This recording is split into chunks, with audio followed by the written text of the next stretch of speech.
And it's a heart of the order for the Yanks. Bernie Williams, Tino Martinez, and then the DH, Chili Davis. Bernie Williams has struck out twice, once looking, and then back in the fourth inning, Helling got him swinging, leaving one on.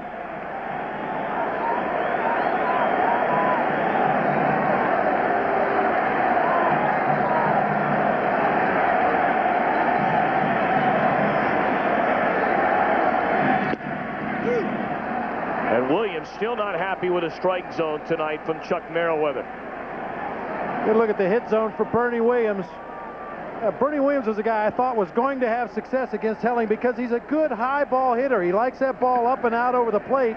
Helling, we mentioned at the top of the show, liked to throw high four-seam fastballs and that big curve. He's gone away from his general game plan tonight. Keeping that fastball down on the corners, in and out. Just showing enough curveballs to keep the Yankees hitters off balance, but basically attacking them with the fastball. The Yankees led the American League with 98 wins, 16 fewer than they had in just a remarkable year a season ago when they just marched through the American League and then right through the Padres in the World Series. Breaking ball that just missed that outside corner, try to come in through the back door. Started that curveball just off of the outside corner, tried to drop it on the outside edge. Bernie Williams kind of took a look at it, but Chuck Merriweather did not give Helling the call that time. Get a look at catcher Cam, worn tonight by Ivan Rodriguez. 2-2 pitch. Tried the fastball away, and now the count is full on Williams.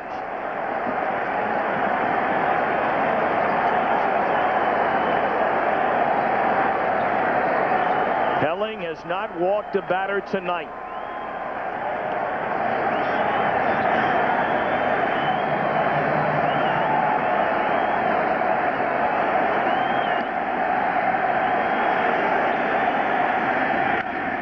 High fly ball into right center field. Juan Gonzalez with room. Fly ball by Williams, the first out in the seventh, and now Tino Martinez. He's fly to left, singled, and scored the only Yankee run. Strike one. Well, you got to tip your cap to both starting pitchers here tonight. Helling has surrendered a total of 3 hits in the game.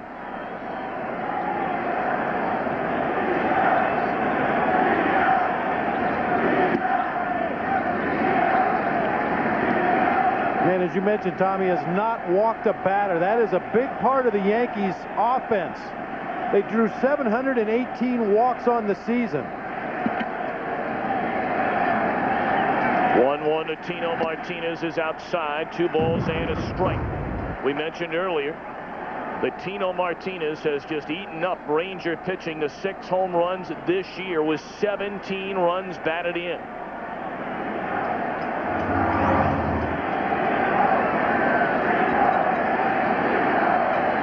Now the 2-1.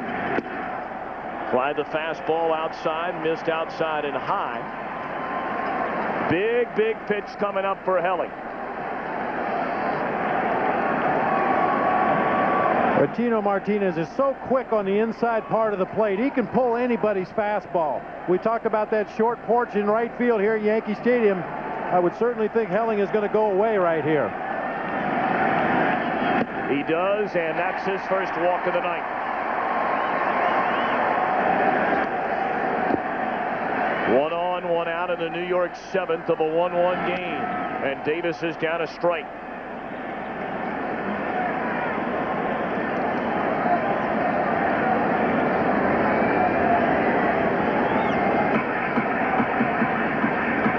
Both strikeouts on Chili Davis tonight have been strike 3 called. Helling has fanned 8 Yankee batters. His first walk of the game just a moment ago to Martinez as Crabtree's getting loose in a hurry.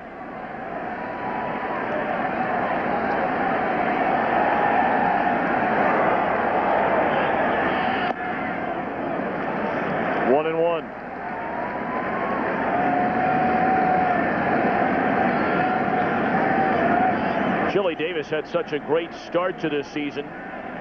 First 2.5 months of the year. He had a hard time getting him out. He has struggled since the All-Star break. He gets a start at DH tonight in favor of Darryl Strawberry, who started game 1.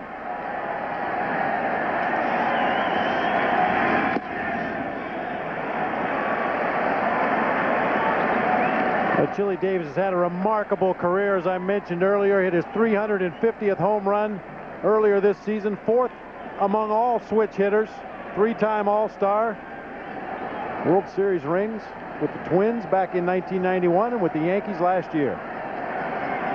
Many have speculated this could be Davis's final season.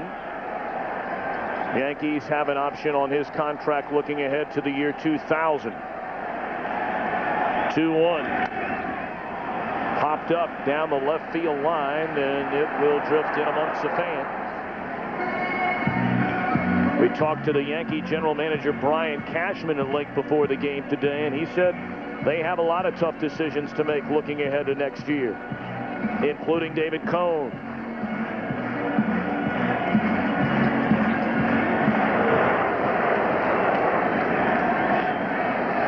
Well, a particularly tough decision, since this Yankees unit as they're put together right now have been so effective. I mean, obviously they're going to want to retool at some positions, but you don't want to mess around too much with the team chemistry that the Yankees have developed here under Joe Torre. 2-2 pitch. And again fouled off third base side.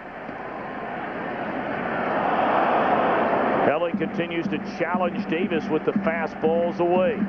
I started to say earlier in the ball game that going back as far as 1985, they said that Chili Davis could not catch up with a good fastball. Well, he mashed a lot of good fastballs between 1985 and tonight. Helling getting ready to throw his 120th pitch of this ball game. Chili at the plate on a chilly night in the Bronx. 1-1 game, last to the 7th. 1 on, 1 out. That one a little too low.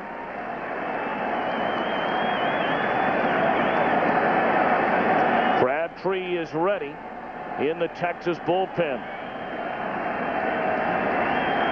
How does a cheesehead wind up in the Bronx?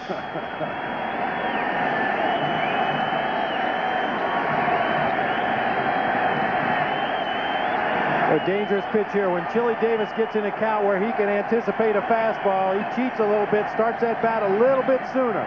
Runner goes, and a bouncing ball into right field, a base hit.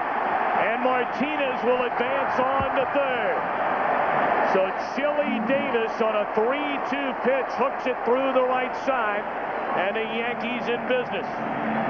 Yankees with a chance to take their first lead of the game. Ricky Ledee, the batter, runners at first and third with 1 out, and Helling delivers. Fouled out of play for strike 1.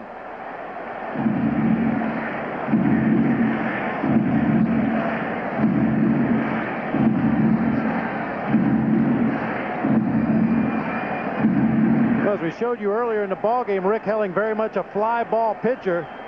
Many times that will influence a manager's decision whether or not to start the runner to stay out of the double play.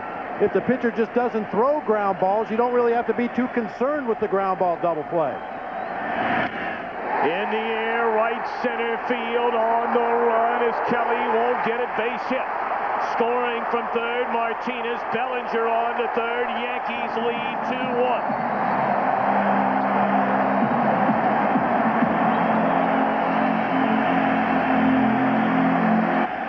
Runners at second and third. The batter Scott Brocious, who knocked in a tying run with an RBI double in the 5th inning. 2-1 Yankee lead. Infield drawn in, and Rodriguez has saved a run for the time being anyway. Well, with the Rangers with their infield drawn way into the cut of the grass, Ricky Ledee, the runner at second base, can really get a big jump off of second base and should be able to score easily on any base hit. See the numbers on Crabtree on the season. Very good control pitcher. 1-0 the count on Brocious. And Crabtree delivers. It's in there a strike.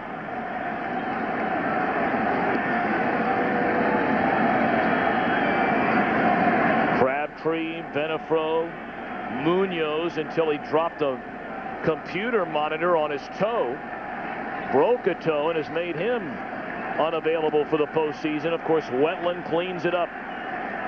1-1 delivery. Here comes a squeeze, and he didn't quite come down the line far enough, so they couldn't get him at third. Safety squeeze. That's a favorite play of Don Zimmer's in his days as a manager with the Red Sox and the Cubs. That batter squares around. It's not a suicide squeeze. He does not have to bunt this ball. If it's a good pitch and you can bunt it, you put the bunt down. The runner at third has to read the play. That time Bellinger started down the line, saw Brocious take the pitch, and then had to hustle back into the bag at third. Runners at second and third, one out, infield in, and Crabtree delivers. Looked like a cross up there between Crabtree and Ivan Rodriguez. I mentioned earlier, Pudge is usually a catcher that can really help a pitcher by framing those pitches around the edge of the strike zone. That time he got handcuffed. As Crabtree is throwing considerably harder than Rick Helling did. You see Brocious numbers against Crabtree, 4 for 9. 3-1 pitch. On the ground, Seals got it. Everybody stays put. And that's a second out of the inning. A big out right there for Crabtree and the Rangers. Joe Girardi stepping up to the plate, and every time he has stepped into the batter's box, Johnny Oates has come up on the top step of the dugout to remind Pudge Rodriguez to watch the first pitch. Girardi flied out to the 399 mark in left center on a first pitch earlier in the game. On the ground, slowly hit. Clayton charges, gloves, throws, inning over. Crabtree, a terrific job out of the bullpen, but the Yankees have taken the lead. 2-1 as we move to the 8th.